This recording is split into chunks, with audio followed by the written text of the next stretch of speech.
one on the hook now. I gotta go and I gotta go take that stump off and haul it off back in the bush there and dump it off the landing here. This is I'm getting a little bit too much crap around in and around my landing here. I mean, some areas it don't matter, but here they kind of get after you if you got too much slash and brush and tops and stuff all around your landing. Then I end up I'll have to start grappling and dragging some of that shit back into the bush. So they don't want piles or bunches of it into standing wood and stuff like that, which is understandable. I'm getting a pretty good, I might push up another couple little bunches here and then grapple that up and haul that off back in the brush in the open there, where dump it in some skid trails and stuff there. So cover up the trails and let it rot down and do its thing, and this stump will be the same thing, and get this out of here because it's in the way and I need to get it out of here. So anyways, one other little point here I'm going to make. I've been getting a lot of comments lately, or getting myself into controversy, so to speak, here about running different lengths of bars on saws. This isn't the bar that came with this saw, but it was an old Husqvarna bar that I had kicking around in my collection of saw stuff that I've got. But anyways, this is an 18-inch bar, and everybody's saying, oh, I run 28 and 32s and stand up and buck and all that stuff. Well, and 18 inch is pretty much the max of what I've got a couple of saws now with 20 inch on, and I'm not a fan of it because they're they're just plain heavy. Anything more than that, guys have told me you're not carrying the saw right, you gotta hip the saw, like rest it on your thigh or carry it on your hip.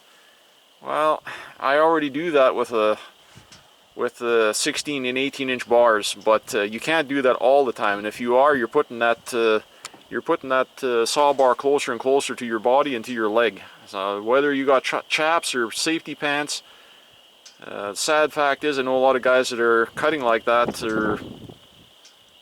well, the fact is you're putting it closer to yourself and you're creating more of a danger inadvertently. So some will argue with that, but I run 18-inch bars and 16-inch bars, and for me it's also ability to carry it on the machine. Here I can have the saw with me on the floorboard.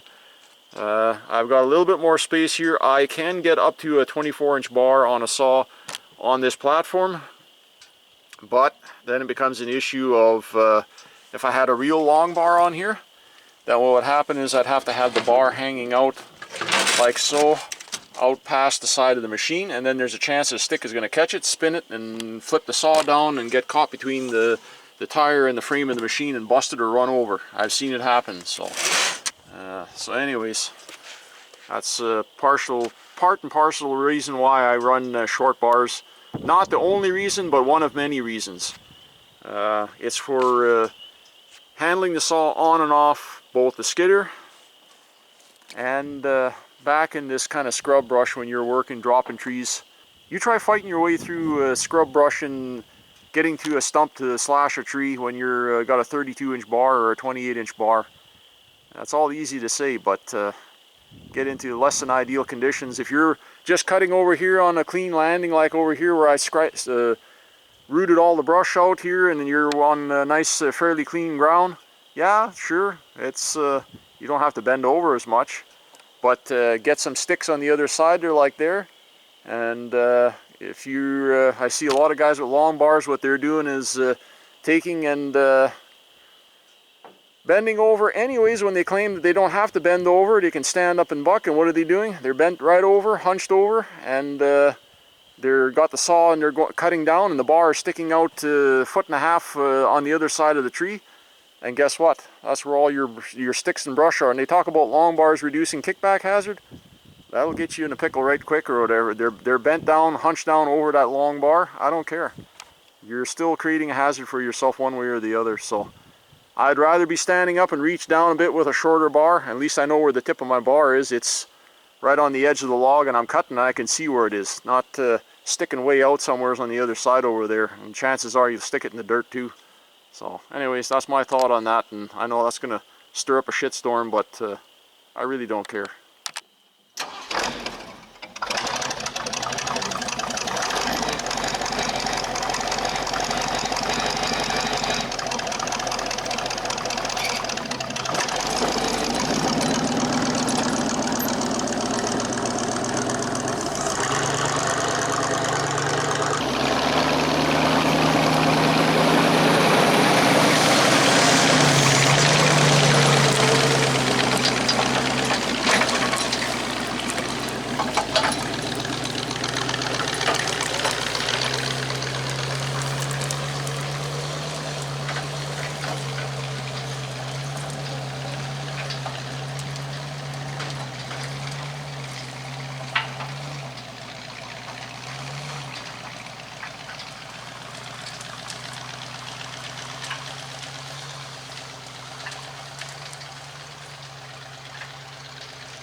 call this a video.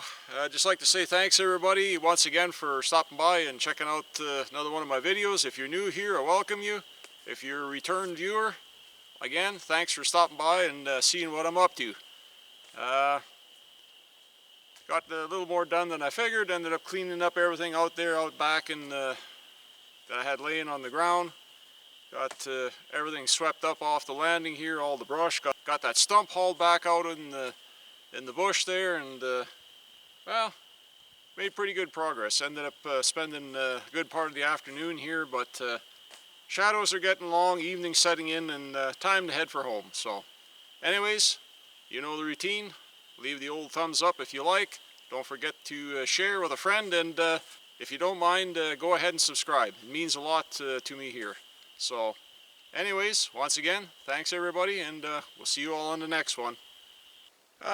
One other little side note here, or new item here that I've added is a little while back when I was in town shopping. I was at one of my local hardware supply stores, and of course, like most of these stores, they all have a basic offering of some chainsaw safety gear, and you know, the usual few jugs of chainsaw oil, and usually have a couple of cheap hard hats on hand and some ear muffs, and usually chainsaw chaps. Well, when I was there, they had some of these Husqvarna, I don't know, whatever they call them, classic series, more just a farm and ranch type, not their full wraparound ones. They're just a front leg protector type, but as any of you have been watching the channel, you know that I bought a pair of their technical safety pants, and I really like them, but in warmer weather like this, you sweat like a bugger. That's the one thing I'm not quite of a fan of. So I wasn't really planning on going and buying more safety gear. I already have just bought a new helmet, and those safety pants, even though I got a good deal on it, it set me back. As we all know, this kind of stuff is not cheap. But this was one of those deal of opportunity I couldn't pass up.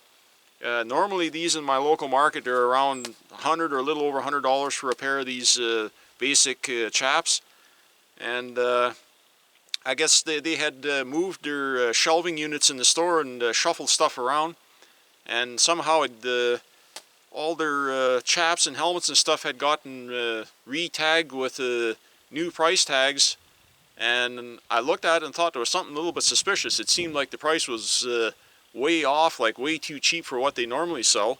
So one of the employees was walking by and asked me if there's anything they could help me with. And I said, yeah, could you do a price check on these chaps for me? I says, is that the right price? So they pulled out their little scanning gun and they checked the price, and they said, yeah, that's the right price. And I said, are you sure? Yeah, I'm exactly sure. That's what they're supposed to be selling for. And I think they had them listed for like $39 or $39.99, 40 bucks. So less than regular half price, 40% actually. I said, is there a sale on? The girl looked at me and she goes, no. She says, that's regular stock price. And then she walked away. So I thought, well, what the hell? So I grabbed the pair and I went on my way to the checkout, and sure enough, the cashier ran it through, and I asked her again, is that the right price? She goes, oh, were these supposed to be on sale? I said, no. I said, somebody else told me that's regular price. Is that the price? She looks at him and she goes, yeah, that's the regular price. And then she double checked it again, and she goes, did you still want them? I said, yeah, okay, I'll take them. So I brought them home anyways. But anyways, next time I went in the store, they were readjusted to the proper $110 price. So I guess somebody noticed a goof up somewhere in there, and I gave them plenty of opportunity. If they were $110, I wouldn't have bought them. But seeing that they were having an impromptu, unscheduled sale in the store for 40 bucks, I figured I couldn't go wrong. So there you go. There's my story on chainsaw safety chaps.